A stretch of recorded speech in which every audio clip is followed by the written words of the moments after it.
देखो मेरे नबी की हदीस सुनो, आपने कहा मा तज़व्वजतु वमा ज़व्वजतु इल्ला बिवहयिन मिनस्समा नज़ल बिही जिब्रील।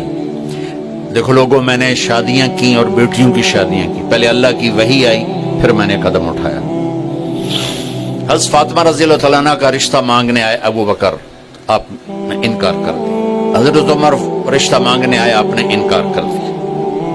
तो अब्दुर्रहमान बिन औफ रज़ियल्लाहु तआला अन्हु ने मौला अली को कहा कि आप जाएं, आपका हो जाएगा। कहने लगे मैं तो बहुत गरीब हूं, मुझे दे देंगे? कहा हाँ तुम जाओ। तो आप तशरीफ लाए, 21 बरस उम्र थी। तो आकर बैठे तो आपने पूछा अली कैसे आए? तो शर्म की वजह से बोल नहीं सके। फिर आपने खुद ही कहा लगता है फातिमा के रिश्ते के लिए आए होगे। अब देखो वही आ चुकी है, जिब्रील आ चुका है कि फातिमा अली के लिए आसमानों पे तय हो चुकी है। और मेरे नबी ने कहा इंशाअल्लाह, इंशाअल्लाह, अल्लाह के वास्ते मेरी फरियाद सुन। इंशाअल्लाह क्या कर उठ के चले गए। बेटी फातिमा जैसी हो, बाप मोहम्मद मुस्तफा जैसा हो, और वहीं बैठे बैठे हाँ नहीं कर रहा, क्यों?